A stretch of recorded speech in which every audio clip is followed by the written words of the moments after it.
دعا پڑھا کر. اسی طرح اللہ نے مثال جو دی وہ ایک ایسے درخت کی دی, یہ مومن کی مثال ہے جس کا عقیدہ بہت سٹرونگ ہے, جو لا الہ الا اللہ پہ گرپ ہے, جس کی درخت ہے, شاخیں آسمان کی بلندی کو چھو رہی ہیں اور جڑیں بہت مضبوط ہیں. اور اللہ نے کہا it produces its fruits at all time تؤتی اکولہا کل حین باذن ربہا, کہ اس کا جو فروٹ ہے وہ ہر وقت بن رہا ہے by the permission of its lord. یہ ایکچولی کھجور کے درخت کی مثال, ٹھیک ہے, ٹیکنیکلی تفسیر میں. اینڈ اللہ presents example for the people that perhaps they will be reminded. دیکھیں ابھی کتنی خوبصورت مثال ہے. جڑ مضبوط ہونے کا کیا مطلب ہے؟ دیکھیں مومن پہ جب غم آتا ہے یا بہت ڈپریشن آتی ہے تو اس کی جڑ نہیں ہلتی, اس کے پتے جھڑ جائیں گے. میکسیمم کیا ہوگا, فروٹ گر جائیں گے, کچھ پتے جھڑ جائیں گے ایسے درخت کے. آپ سوچیں ایک درخت ہے بہت سٹرونگ, طوفان آتا ہے بہت زیادہ, میکسیمم یہی ہے نا کہ اس کے پتے گر جائیں گے, اس کا کوئی ایک آدھا تنا ہل جائے گا, ایک آدھی شاخ ٹوٹ جائے گی, ٹھیک ہے, لیکن اس کی جڑ اتنی مضبوط ہے اپنی جگہ سے نہیں ہلے گا. تو دس از واٹ عقیدہ ڈز ٹو یو, سٹرونگ عقیدہ, تقدیر پر بہت سٹرونگ عقیدہ, ٹھیک ہے. تو یہ مثال یاد رکھیں.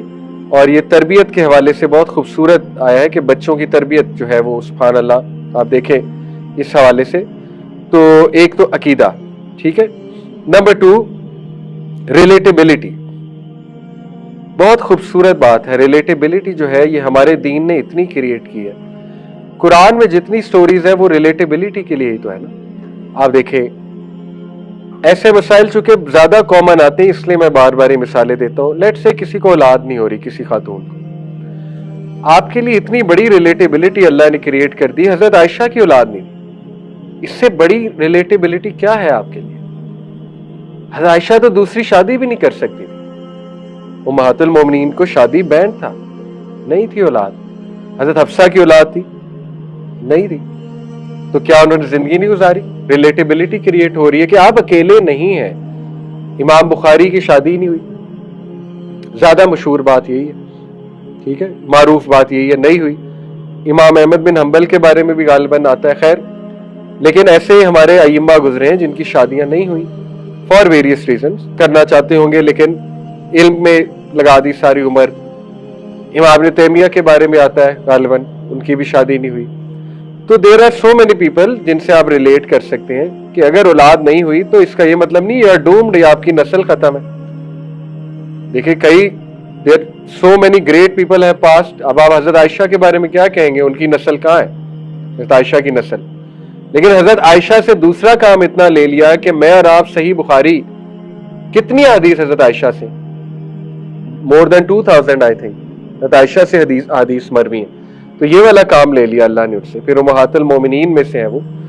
تو ریلیٹیبلٹی اسی طرح دیکھیں, کوئی آپ کی فیملی میں فوت ہو گیا ہے تو آپ پہلے انسان نہیں ہیں جس کی فیملی میں کوئی فوت ہو گیا ہے. سب سے زیادہ اموات ہمارے نبی نے دیکھی وداؤٹ اے سیکنڈ ڈاؤٹ.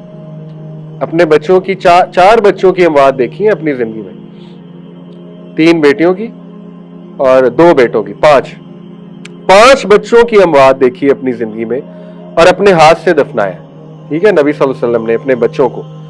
اسی طرح اپنے صحابہ کی اموات دیکھی ہے, سب سے زیادہ ڈیتھ ہمارے نبی نے دیکھی ہے. اپنی وائف کی ڈیتھ دیکھی ہے حضرت خدیجہ کی, اس کے بعد جو ہے وہ اپنے انکل کی ڈیتھ دیکھی ہے, اپنے دادا کی ڈیتھ دیکھی ہے عبد المطلب کی. تو یہ آسان نہیں ہوتا اتنے لوگوں کو مرتے دیکھنا. آپ اور میں اگر اپنی زندگی دیکھیں, ہم نے ابھی تک کتنی ڈیتھس دیکھی ہیں, بہت کم, ٹھیک ہے.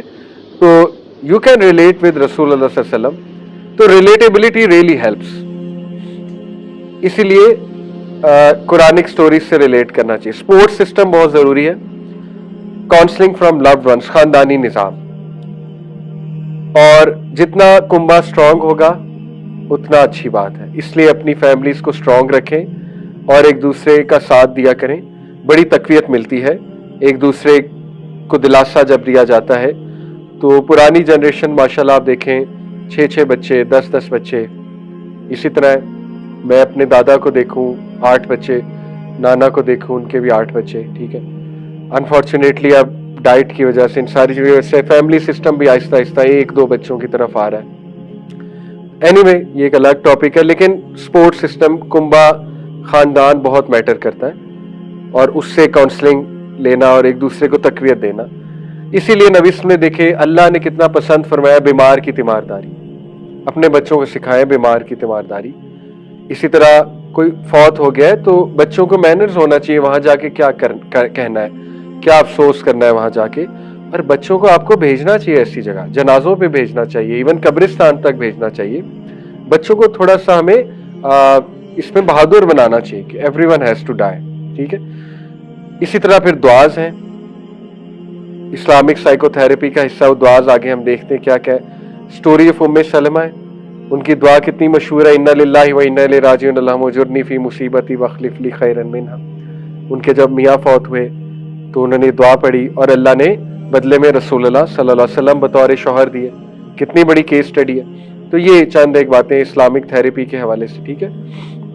اس کے بعد ایک اور چیز, آخری چیز, TIIP ماڈل ہے, traditional Islamic integrated psychotherapy, TIIP model. اس میں قلب is the centre according to this hadith. نبی صلی اللہ علیہ وسلم نے فرمایا بے شک جسم میں ایک گوشت کا ٹکڑا ہے, جو اگر صحیح ہے تو سارا جسم سب کچھ ٹھیک ہے, جو اگر خراب ہے تو سب کچھ خراب ہے, اور بے شک وہ کیا ہے, قلب. وہی القلب.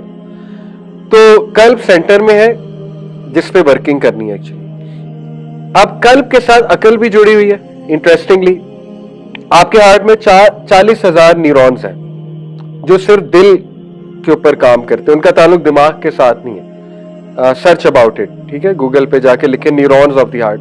40,000 نیورونز آپ کے دل میں ہیں, وہ صرف دل کو سوچنے پہ مجبور کرتے ہیں. دل کا اپنا ایک نروس سسٹم ہے, nervous system of the heart, کبھی گوگل پہ سرچ کیجیے گا.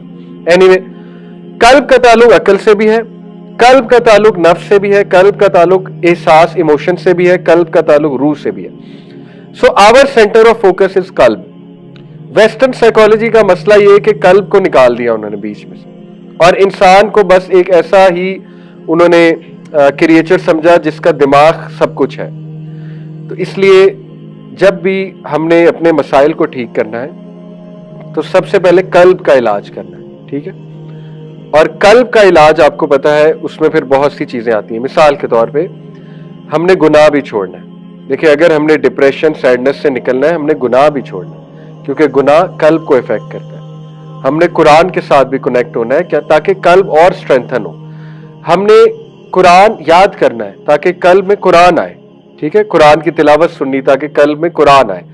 اسی طرح ہم نے جو ہے وہ اپنی عقل کو بھی قلب کے ساتھ جو ہے وہ جوڑنا ہے. یعنی قلب کے ساتھ جوڑنے سے مراد ہے کہ جو اللہ کے احکامات ہیں ان کے مطابق اپنی عقل کو گورن کرنا ہے, نہ کہ ادروائز. کچھ لوگ عقل کے مطابق دین کو جج کرتے ہیں کہ میری عقل تو یہ کہتی ہے لہٰذا یہ کر لو, اور وہ عقل کے مطابق دین, کوئی دین کے بعد عقل کے مطابق نہ ہو تو وہ کہتے ہیں کہ یہ تو ہو ہی نہیں سکتا. تو دیکھیں, عقل دین کے تابع ہے, دین عقل کے تابع نہیں ہے. Please understand this. چاہے آپ کو کوئی حکم ہضم نہیں ہو رہا ہے اللہ رسول کا, پھر بھی عمل کرنا ہے, کیونکہ یہی تو دل کی خوراک ہے, یہ تو قلب ہے. تو یہ چیز بہت ضروری ہے, یہ ماڈل لگانا کہ آپ نے اپنی سوچیں بھی ٹھیک کرنی ہے. دیکھیں, کوگنیشن جو سب سے اوپر ہے عقل, اس کو بھی ٹھیک کرنا ہے, سوچوں کو اچھا سوچنا ہے, اللہ کے بارے میں اچھا سوچنا ہے. نفس, آپ نے بیہیویئرل انکلینیشنز یا جو نفسانی خواہشات ہیں ان کو کنٹرول کرنا ہے, گناہ سے باہر نکلنا ہے. نمبر 3, آپ نے احساس اپنے ایموشنز کو بھی ٹھیک رکھنا ہے. نمبر 4, آپ نے روحانی صحت جو ہے اس کو بھی ٹھیک رکھنا ہے. ان ساری چیزوں سے آپ کا قلب اسٹرینتھن ہوگا. تو یہ بڑا خوبصورت ماڈل ہے. تو یہ بھی انشاءاللہ تعالیٰ آپ ماڈل ذہن میں رکھیں. آخر میں بس چند ایک دعائیں ہیں جو ہم نے کئی بار اس پہ بات کی ہے. ایک تو یہ ڈپریشن کی دعا میں نے لاسٹ کلاس میں ایکسپلین بھی کی تھی, اللہم انی عبدک وابن عبدک وابن امتک ناصیتی بیدک ماضٍ فی حکمک عدل فی قضاؤک. یہ دعا ضرور یاد کر لیں, اس کو پڑھا کریں, ٹرانسلیشن بہت خوبصورت ہے اس کی. ٹھیک ہے. اسی طرح یہ دعا, اللہم انی اعوذ بک من الہم والحزن والحزن والعجز والکسل والبخل والجبن وضلع الدین وغلبۃ الرجال. بیوٹیفل دعا. اس میں 8 چیزوں سے پناہ مانگی گئی ہے. نمبر 1, ہم سے, ہم کہتے ہیں انگزائٹی کو, حزن سے سورو, عجز سے, عجز کہتے ہیں ویکنس کو, کسل سے لیزینس کو. عجز اور کسل ان شارٹ جو ہے وہ کیا ہے, ڈی موٹیویشن. اس کے بعد بخل سے, بخل کہتے ہیں مائزرلینس کو,